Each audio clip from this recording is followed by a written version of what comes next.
Hello बच्चों, आप सभी का एक बार फिर से स्वागत है हमारे channel easy way to study में। बच्चों, आज हम आपके लिए लेके आए कक्षा 8वीं की गणित विषय की कार्यपत्रक नंबर 16।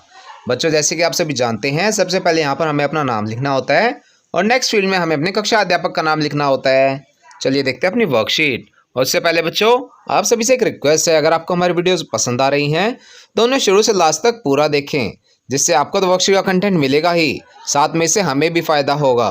चलिए बच्चों, देखते हैं अपनी वर्कशीट। आज की हमारी वर्कशीट का टाइटल है बच्चों वर्ग और वर्गमूल। इसमें हम वर्ग और वर्गमूल के बारे में जानेंगे। प्रिय विद्यार्थियों, इस वर्कशीट में हम वर्ग संख्याओं की विशेषताओं के बारे में जानेंगे। दी गई सारणी को ध्यानपूर्वक अवलोकन करें। यहाँ बच्चों हमें दो सारणियाँ दी गई हैं। पहली तालिका में हमें दिखाया गया कुछ संख्याएं 0 से 9 तक और फिर उनका गणितीय रूप जो वर्ग निकालने के लिए लिखा होता है, कैसे लिखा होता है वो दिखाया गया है। इसमें संख्या के ऊपर एक छोटा सा 2 लिखा जाता है जो दिखाता है उसका वर्ग निकालने के लिए। और इनका वर्ग क्या होगा, जब उस संख्या को खुद से मल्टीप्लाई करेंगे तो वह उसका वर्ग उत्तर देगी। 1 को 1 से मल्टीप्लाई करेंगे तो आएगा 1, 2 को 2 से गुणा करेंगे तो आएगा 4, इसी प्रकार 3 को 3 से गुणा करेंगे तो आएगा 9। ये आगे तक मल्टीप्लाई करते करते इन्होंने दिखाया 9 से 9 को गुणा किया था 81। ऐसे बच्चों हमें आगे दिखाया गया, यहाँ पे हमें दिखाया गया 11 से 19 तक के बीच का वर्ग।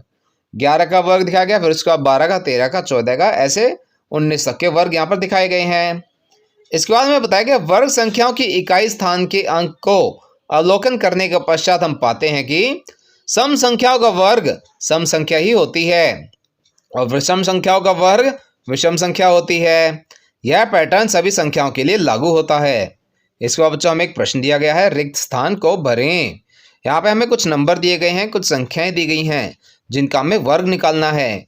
पहले में पूछा गया 31 का वर्ग क्या होगा। जब आप 31 को खुद से गुणा करेंगे तो इसका उत्तर आएगा 961, तो इसके सामने एक स्थान में आप भर देंगे 961। अगला 57 का वर्ग, इसका वर्ग आएगा बच्चों 3249। इसका आप पूछा गया 64 का वर्ग, 64 का वर्ग आता है बच्चों 4096। चलिए आगे चलते हैं। इसका बच्चों हमें दिखाया गया है 10, 70, 200 ऐसी संख्याएं दिखाई गई है जिनके अंत में शून्य आते हैं। उनका वर्ग कैसे निकालते हैं, तो बच्चों आप देखेंगे, आप जब इनका वर्ग निकालते हैं तो संख्या में जितने भी शून्य होते हैं वह डबल हो जाते हैं और आगे वाली संख्या जो शून्य के बाद होती है उनको खुद से गुणा करके उसका उत्तर आ जाता है। जैसे यहाँ पे 70 का उदाहरण लेते हैं हम। 70 का वर्ग कैसे निकालेंगे, आप पहले इसके लास्ट में देखेंगे कितने शून्य है, इसमें एक शून्य है तो हम उस शून्य को डबल कर देंगे, यहाँ पे 2 शून्य लगा देंगे उनकी जगह। फिर 7 को 7 से गुणा किया तो वह आएगा 49, तो 2 शून्य के बाद 49 लिख देंगे। 70 का वर्ग आ गया 4900। इसी प्रकार आगे तक देखेंगे आप, इनके बारे में बताया गया किसी संख्या के अंत में जितने शून्य होते हैं तो वर्ग करने पर उस संख्या के अंत में दोगुने शून्य आ जाते हैं। वर्ग संख्या की अन्य विशेषता को जानते हैं। दो वर्ग संख्याओं के बीच कितनी संख्याएं प्राकृत संख्याएं हैं जो वर्ग नहीं है। यहाँ पर बच्चों अब हमें दिखाया गया है दो वर्ग संख्याओं के बीच में कितनी प्राकृत संख्याएं हो सकती हैं। 0 और 1 के वर्ग के बीच में क्या आएगा, 0 और 1 का वर्ग होता है, 0 का 0 आएगा और 1 का 1, तो इनके बीच में कोई भी संख्या नहीं है, तो इसलिए यहाँ पे लिख दिया 0। 1 और 2 का वर्ग बनता है 1 और 4, 1 का वर्ग बनता है 1 और 2 का वर्ग बनता है 4। 1 और 4 के बीच में कौन कौन संख्या वह है 2 और 3। तो बच्चों यहाँ पे हमारी प्राकृत संख्याएं होंगी इनके बीच की 2 संख्याएं। इसी प्रकार अगला देखेंगे बच्चों हम 2 और 3 के वर्ग के बीच में क्या क्या संख्या आएंगी। 2 का वर्ग होता है 4 और 3 का वर्ग होता है 9। इनके बीच में संख्याएं देखेंगे तो आप ये तो आएंगी 5, 6, 7, 8, यानी इनके बीच में 4 संख्याएं आती हैं। इसी प्रकार 3 का वर्ग और 4 का वर्ग उनके बीच में आती है 10, 11, 12, 13, 14, 15, क्योंकि 3 का वर्ग होता है 9 और 4 का वर्ग होता है 16। तो ये बीच की संख्याओं को जब आप गिनेंगे तो ये आती है 6 संख्याएं, यानी इनके बीच में 6 संख्याएं आती हैं। अब इसके बाद हमसे 2 प्रश्न पूछे गए हैं। चलिए देखते हैं इन प्रश्नों के उत्तर। पहला प्रश्न है, संख्या के इकाई स्थान के अंक को लिखिए। यहाँ बच्चों हमें 4 संख्याएं दी गई हैं, हमें इनका वर्ग निकालना है और उसकी इकाई स्थान की संख्या को बताना है कि क्या होगा। तो इसके लिए बच्चों मैंने यहाँ पे एक तालिका बनाई है। इसमें पहले बताया गया संख्या क्या है जो हमें दी गई है, फिर उसका वर्ग निकाला है और वर्ग की इकाई स्थान पर संख्या का अंक क्या है वह हमने लिखा है तीसरे कॉलम में। 79 का होगा 6241। इसकी इकाई स्थान की संख्या है बच्चों 1। 47 का वर्ग होगा 2209। इसकी इकाई स्थान की संख्या है 9। 95, 95 का वर्ग होगा 9025 और इस वर्ग की इकाई संख्या है 5।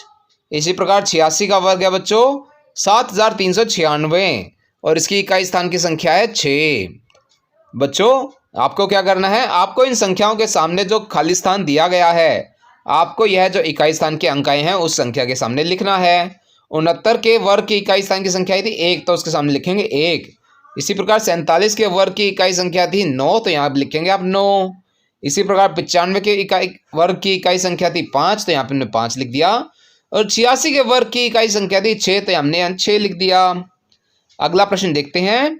अगला प्रश्न है इनके बीच के बिना वर्ग वाली संख्याओं को लिखिए। यहाँ बच्चों में 2 नंबर दिए गए हैं। यहाँ बच्चों इन वर्गों के बीच में कितनी संख्या आएंगी जो वर्ग नहीं है वह हमें गिनते लिखनी है। 16 है बच्चों 4 का वर्ग और 25 है 5 का वर्ग। तो हमें इनके बीच की संख्याएं देखनी है कौन सी आती है। वह आती है 17, 18, 19, 20, 21, 22, 23, 24। जब आपको गिनते हैं तो यह है 8 संख्याएं होती हैं तो आप इसके सामने लिख देंगे 8 संख्याएं आती हैं इनके बीच में। अगला है 25 और 36 के बीच में। 25 है 5 का वर्ग और 36 है 6 का वर्ग। इनके बीच में जब आप आने वाली संख्याओं को गिनेंगे तो ये आएंगी 10 संख्याएं तो आप इसके सामने लिख देंगे 10। बच्चों यह हमारी वर्कशीट का आखिरी क्वेश्चन था। इसी के साथ हमारी वर्कशीट यहाँ पर समाप्त होती है। आशा करते हैं आपको अच्छे समझ में आई होगी।